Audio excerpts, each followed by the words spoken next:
ଆସରେ ତ୍ରୁଡୁଡୁଡୁ ତ୍ରୁଡୁଡୁଡୁ ତ୍ରୁଡୁଡୁଡୁ ଆସରେ ସାପୁଆ ଖେଳାର ସାପ ଖେଳ ଦେଖିବ ଆସରେ। ହଁ ଏତେ ବର୍ଷ ପରେ ଏସବୁ ଖେଳ ଏବେ ବି ହଉଛି। ହଉ ଚାଲ ଦେଖିବା ଆଉ। ସାପୁଆ ଖେଳ ମାନେ କେଡେ କେଡେ ସାପ ଖେଳ ଦେଖେଇବ। ଯାଉଛି ଗୁଡୁ ସନ୍ତିଆକୁ ଡାକି ଆଣିବି ସେ ବି ଦେଖିବେ। ଆବେ ତମେ ଦି ଜଣ ଏଇଠି ବସିଛ ମୁଁ ତମକୁ କେତେ ଆଡେ ଖୋଜି ଖୋଜି ଆସିଲିଣି।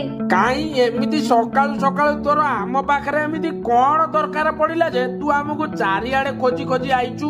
ଆବେ କାମ କିଛି ନାହିଁ ଶୁଣୁ ଏଇନେ ଗାଁକୁ ଗୋଟେ ସାପୁଆ ଖେଳ ଆସି ଡାକ ପକଉଛି ସାପ ଖେଳ ଦେଖେଇବ ବୋଲି। ସବୁଆଡେ ଆମେ ସାଙ୍ଗ ହେଇଯାଉ। ମତେ ଏକା ଏକା ସେଠି ଜମା ଭଲ ଲାଗିଲାନି ସେଇ ଲାଗି ତମକୁ ଖୋଜି ଖୋଜି ଡାକିବାକୁ ଆସିଛି। କଣ ସାପୁଆ ଖେଳ ହେଇଛି? ତାମାନେ ସିଏ ତା ସାଙ୍ଗରେ ବହୁତ ବଡ ବଡ ବିଷଧର ବଡ ବଡ ସାପ ଆଣିଥିବ। ଚାଲେ ସନ୍ଧ୍ୟା ଦେଖିବା ଚାଲ। ହଁ ଯିବା ତ। ହେଲେ ସାପ ଖେଳକୁ ତ ସରକାର କେବେରୁ ବନ୍ଦ କରିସାରିଲେଣି। ଇଏ କେମିତି କରୁଛି? ନା ମତେ କାହିଁ କିଛି ଠିକ ଲାଗୁନି। ଓହୋ ସରକାର ଏସବୁ ସହରରେ ବନ୍ଦ କରିଥିବେ। ଆମର ଏ ଗାଁ ଗହଳିରେ ଏସବୁ କିଏ ଦେଖୁଛି କହିଲୁ? ତୁ ଏସବୁ କଥା ଛାଡିଲୁ ଚାଲୁ ଚାଲ। ଏ ସାପ ବାହାରକୁ ଆ ଚୁପଚାପ ଏଇଠି ବସ। ଆ ବାହାରକୁ ଆ। ଦେଖନ୍ତି ଇଆଡୁ ସିଆଡୁ ଭାବୁଥିଲୁ ଦେଖିଲୁ ଏଠି ଆସି କେତେ ମଜା ଲାଗୁଛି। ମଜା ଲାଗୁଛି ଯେ ହେଲେ ସେ ସାପଟିକୁ ଭଲସେ ଦେଖେ କେମିତି ନ ଖାଇ ନ ପିଇ ଶୁଖିଗଲା ପରି ଦିଶୁନି। ଆବେ ସାପ ଖେଳ ଦେଖିବାକୁ ଆସିଛୁ ସେ ଯାହା କରୁଛି ତୁ ସେଇଆକୁ ଦେଖୁନୁ। ଆଉ ତୁ କଣ ଫରେଷ୍ଟ ଅଫିସରଙ୍କ ଭଳିଆ କଥା କହୁଛୁ ସାପ ନ ଖାଇ ନ ପିଇ ଶୁଖିଲା ଦିଶୁଛି। ଆରେ ମୁଁ ଏଇ ପାଇଁ କହୁଛି ଯେ ଏଇଭଳି ଗୋଟେ ବିଷଧର ସାପ ମୁଖିଆଙ୍କ ବାଡିରେ ଅଛି। ଆମେ ତାକୁ ଦେଖିନଥିଲେ ସେ କେମିତି ସତେଜ ଦେଖା ହଉଥିଲା କହିଲୁ। ଆଉ ୟାକୁ ଦେଖେ ଫରକ ଜାଣିପାରୁନୁ? ଏଇଭଳିଆ ସାପ ଏ ପିଲାମାନେ ମୋ ସାପ ଭଳିଆ ସେ ସାପ ତମ ଗାଁରେ କୋଉଠି ରହୁଛି କହିଲ ଟିକେ? ଆରେ କି ଅଜବ ଲୋକ ତମେ ତମର ଖେଳ ଦେଖଉନ ଆଉ କା କଥାକୁ କାଇଁ ଶୁଣୁଛ? ଆଉ ହେଲେ ବି ତମକୁ ଆମେ କାଇଁ କହିବୁ ସେ ସାପ କୋଉଠି ରହୁଛି? ଆରେ ପିଲାମାନେ ଶୁଣ ଆମେ ହେଲୁ କେଳା ସାପର ଲାଳନ ପାଳନ କରିବା ଆମର କାମ। ତ ଏ ସାପଟିକୁ ଦେଖ କେତେ ଭଲରେ ଖାଇ ପିଇ ଅଛି।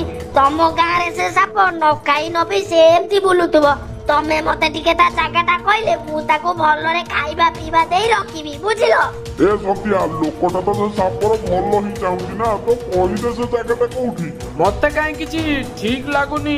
ହଉ ଶୁଣ ସେ ସାପଟି ମୁଖିଆଙ୍କ ବାଡିରେ ଅଛି। ହେଲେ କିନ୍ତୁ ସେ ସାପକୁ ତମେ ଆମ ଆଗରେ ହିଁ ଧରିକି ନବ ବୁଝିଲ? ହ୍ୟାଲୋ ସର୍ଦ୍ଦାର କେଳା କହୁଥିଲି। ହଁ କହ କଣ ହେଲା? ସର୍ଦ୍ଦାର ଏଥର ଟିକେ ବେଶୀ ଟଙ୍କା ରେଡି ରଖିଥାଅ। ଏଥର ଗୋଟେ ବଡ ସାପ ମୋ ଜାଲରେ ପଡିବାକୁ ଯାଉଛି। ବଡ ସାପ ପୁଣି ତୁ ତ ଜୀବନ ସାରା ସେଇ ବଡ ସାପ କହି କହି ଧଣ୍ଡ ଢାମୁଣା ଆଉ ଚିତି ଦେଇ ଆସୁଛୁ। ଆଉ କି ବଡ ସାପ ଦବୁ କିରେ? ନାଇଁ ନାଇଁ ସର୍ଦ୍ଦାର ମୁଁ ଏଥର ସତ କହୁଛି ଗୋଟେ ବଡ ଆଉ ବିଷଧର ସାପ ଧରିବାକୁ ଯାଉଛି। ଠିକ ଅଛି ମୁଁ ଟଙ୍କା ରେଡି ରଖୁଛି। 5 ଦିନ ଭିତରେ ସାପ ଆଣିଦେ ଆଉ ଟଙ୍କା ନେଇଯା ବୁଝିଲୁ? ମୋ ବିଚକ୍ଷଣ ମୁଣ୍ଡରେ ଗୋଟେ ବିଚକ୍ଷଣ ଆଇଡିଆ ଅଛି। ଯାଉଛି ଏଇ ରାତିରେ ସେ ମୁଖିଆ ବାଡିରେ ପଶି ସେ ସାପ ଆଣି ସର୍ଦ୍ଦାରକୁ ବିକିଦେବି। ଆଉ ସକାଳୁ ସକାଳୁ ଏ ଲୋକମାନଙ୍କ ସହ ଯାଇ ଧରିଲା ବେଳକୁ ସାପ ନାହିଁ ତ ଲୋକ ଭାବିବେ ସାପ ଏଠୁ ପଳେଇଛି। ଆଉ ମୋ ଉପରେ କେହି ସନ୍ଦେହ ବି କରିବେନି।